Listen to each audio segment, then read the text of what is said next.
ಜಮಖಂಡಿ ತಾಲೂಕಿನ ಪಂಚ ಗ್ಯಾರಂಟಿ ಯೋಜನೆಯ ಅನುಷ್ಠಾನ ಸಮಿತಿಯ ಕಚೇರಿ ಉದ್ಘಾಟನಾ ಸಮಾರಂಭ ಹಾಗೂ ಅವರ ಒಂದು ಪದಗ್ರಹಣ ಕಾರ್ಯಕ್ರಮ ಬಹಳಷ್ಟು ಸಂತೋಷದಿಂದ ಆ ಕಾರ್ಯಕ್ರಮ ಜರುಗಿತು ಅಂತ ನಾನು ಹೇಳಲಿಕ್ಕೆ ಬಯಸ್ತೀನಿ.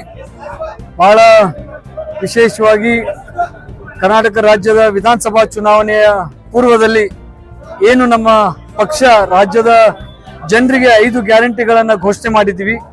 ಆ ಘೋಷಣೆ ಮಾಡಿದ ಪ್ರಕಾರ ಇವತ್ತು ಸುಮಾರು 58,000 ಅಂದಾಜು 58,000 ಕೋಟಿ ರೂಪಾಯಿಯಷ್ಟು ಖರ್ಚು ಮಾಡಿ ಆ 5 ಗ್ಯಾರಂಟಿಗಳನ್ನು ಜಾರಿಗೆ ತಂದು ಎಲ್ಲ ವರ್ಗದ ಜನರಿಗೆ ಅನುಕೂಲ ಮಾಡಿಕೊಡುವಂತ ಕೆಲಸ ಇವತ್ತು ನಮ್ಮ ಸರ್ಕಾರ ಮಾಡ್ತಾ ಇದೆ ಅಂತಕ್ಕಂಥ ಮಾತನ್ನು ಹೇಳಲಿಕ್ಕೆ ಬಯಸ್ತೀನಿ. ಅದೇ ರೀತಿ ತಾಲೂಕಾ ಮಟ್ಟದಲ್ಲೂ ಕೂಡ ಈ ಯೋಜನೆಗಳು ಪ್ರತಿ ಮನೆಗೆ ತಲುಪಬೇಕು ಅಂತ ಹೇಳಿ ಅನುಷ್ಠಾನ ಸಮಿತಿಯನ್ನ ಸರ್ಕಾರ ರಚನೆ ಮಾಡಿದೆ.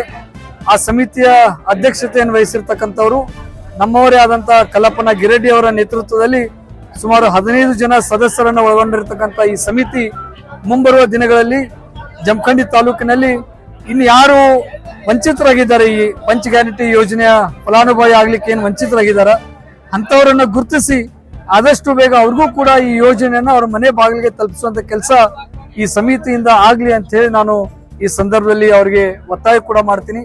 ಸುಮಾರು 96% ಅಷ್ಟು ಗೃಹಲಕ್ಷ್ಮಿ ಸ್ಕೀಮ್ ಈಗಾಗಲೇ ಜಮಖಂಡಿ ತಾಲೂಕಿನಲ್ಲಿ ಪೂರೈಸ್ತಾ ಇದ್ದೀವಿ.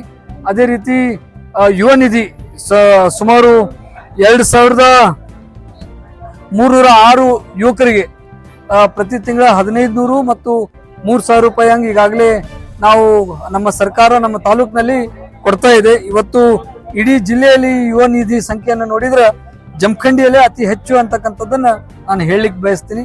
ಅದೇ ರೀತಿ ಗೃಹ ಜ್ಯೋತಿ ಅನ್ನುವಂಥ ಯೋಜನೆಯಲ್ಲಿ ಸುಮಾರು 51,419 ಮನೆಗಳಿಗೆ ಉಚಿತವಾಗಿ ಕರೆಂಟ್ ಅನ್ನು ಕೊಡುವಂತ ಕೆಲಸ ಇವತ್ತು ನಮ್ಮ ತಾಲೂಕಿನಲ್ಲಿ ನಡೀತಾ ಇದೆ.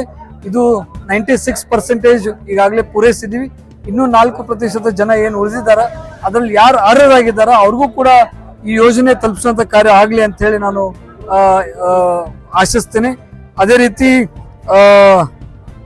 ಶಕ್ತಿ ಯೋಜನೆ ಏನು ಹೆಣ್ಮಕ್ಳಿಗೆ ಉಚಿತವಾಗಿ ಬಸ್ ಪ್ರಯಾಣ ಮಾಡಬೇಕು ಅಂತ ಹೇಳಿ ಏನು ನಮ್ಮ ಸರ್ಕಾರ ಘೋಷಣೆ ಮಾಡಿತ್ತು, ಆ ಪ್ರಕಾರ ಜಮಖಂಡಿ ಡಿಪೋ ಮುಖಾಂತರ ಪ್ರತಿ ತಿಂಗಳ 9.5 ಲಕ್ಷ ಮಹಿಳೆಯರು ಉಚಿತವಾಗಿ ಪ್ರಯಾಣವನ್ನ ಮಾಡ್ತಾ ಇರೋದಂತ ನೋಡಿದ್ರೆ ಬಹಳಷ್ಟು ಅನುಕೂಲ ಈ ಯೋಜನೆ ನಮ್ಮ ಹೆಣ್ಮಕ್ಳಿಗೆ ಆಗಿದೆ ಅಂತಕ್ಕಂಥ ಮಾತನ್ನು ಕೂಡ ಬಹಳ ಖುಷಿಯಿಂದ ಹೇಳಲಿಕ್ಕೆ ಬಯಸ್ತೇನೆ. ಸೊ ಈ ರೀತಿ 5 ಗ್ಯಾರಂಟಿಗಳನ್ನ ಜಾರಿಗೆ ತಂದು ನುಡಿದಂಗೆ ನಡೆದಂತ ಸರ್ಕಾರ ನಮ್ಮ ಸರ್ಕಾರ ಆಗಿದೆ ಅಂತ ಹೇಳಿ ನಾನು ಹೇಳಲಿಕ್ಕೆ ಬಯಸ್ತೇನೆ.